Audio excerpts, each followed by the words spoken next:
मेरठ में बीजेपी नेता संगीत सोम ने संजीव बालियान को लेकर बड़ा बयान दिया। संगीत सोम का कहना है कि लोग संजीव बालियान से नाराज हैं। मुजफ्फरनगर में जनता संजीव बालियान से नाराज है क्योंकि संजीव बालियान जातिवादी बातें करते हैं। लोगों को जातियों में बांटना ठीक नहीं है। ठाकुर गुर्जर सैनी पंचायत कर बहिष्कार कर रहे हैं, तो इस तरह से संगीत सोम और संजीव बालियान के बीच की बहस खत्म होती नहीं दिख रही। लोकसभा चुनाव सर पर है और ऐसे में पश्चिम उत्तर प्रदेश की राजनीति पूरे देश में चर्चा का विषय बनी हुई है। चर्चा का विषय मुजफ्फरनगर सीट भी है, जहां संगीत सोम और संजीव बालियान के बीच कुछ खटास जैसा नजर आता है। हमारे साथ खुद संगीत सोम इस मुद्दे पर बात करने के लिए। ये बताएं, कुछ खटास है मन में? मुझे तो नहीं लगता। मैं तो खट्टी गोली भी नहीं खाता कभी, तो खटास मुझे कहाँ से होगी? कोई खटास नहीं है। आप निश्चित संजीव बालियान आपको शिखंडी कह रहे हैं?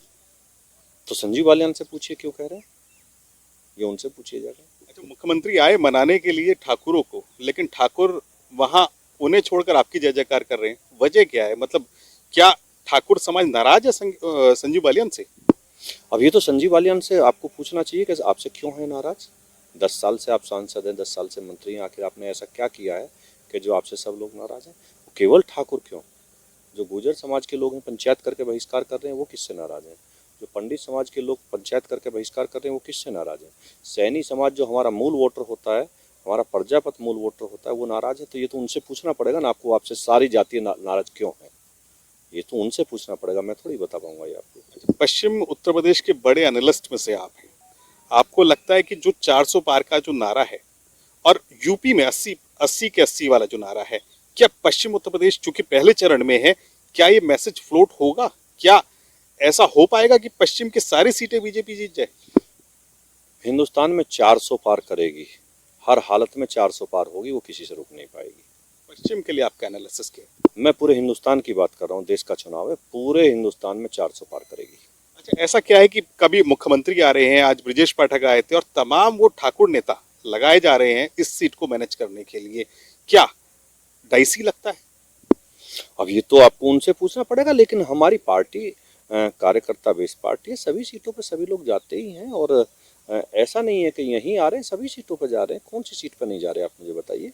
माननीय मुख्यमंत्री जी भी सभी सीटों पे जा रहे हैं, हमारे ब्रजेश पाठक जी हों, चाहे बाकी नेता लोग हों, हम लोग हों, सभी सीटों पे जा रहे हैं।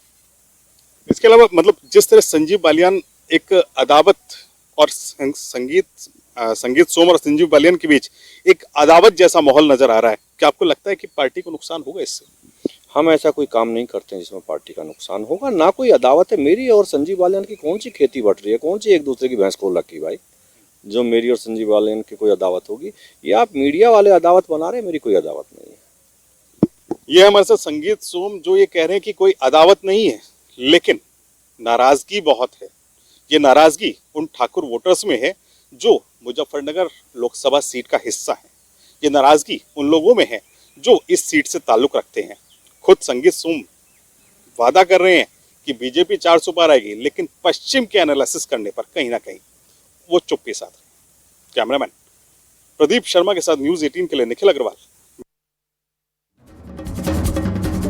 केंद्रीय मंत्री संजीव बालियान ने बीते दिनों अपने भाषण में शिखंडी शब्द का इस्तेमाल किया था। बाद में न्यूज़ 18 से खास बातचीत में उन्होंने बताया कि इस शब्द को इस्तेमाल करने का उनका मकसद क्या था। संगीत सोम से मतभेद को लेकर कहा कि राजनीति में मतभेद होते हैं, उन्हें दूर भी किया जा सकता है। 24 बीजेपी का गढ़ है। 2019 में सांसद बनवाने में 24 का बड़ा रोल था।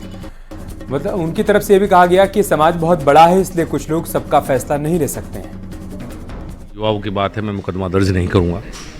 बात ये भी निकल कर आई कि कुछ लोग पीछे थे, क्योंकि प्लानिंग थी पूरी, कोई ना कोई तो होगा।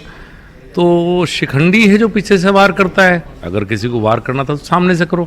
और इस तरह की घटनाएं पश्चिम उत्तर प्रदेश में कभी हुई नहीं। हम बंगाल में तो सुनते आए, कभी बिहार में सुनते आए, पश्चिम उत्तर प्रदेश में पॉलिटिकली इस तरह की घटनाएं हुई नहीं। तो उसी तरह से शिखंडी नाम सामने निकल कर आ गया। और मीटिंग हुई थी।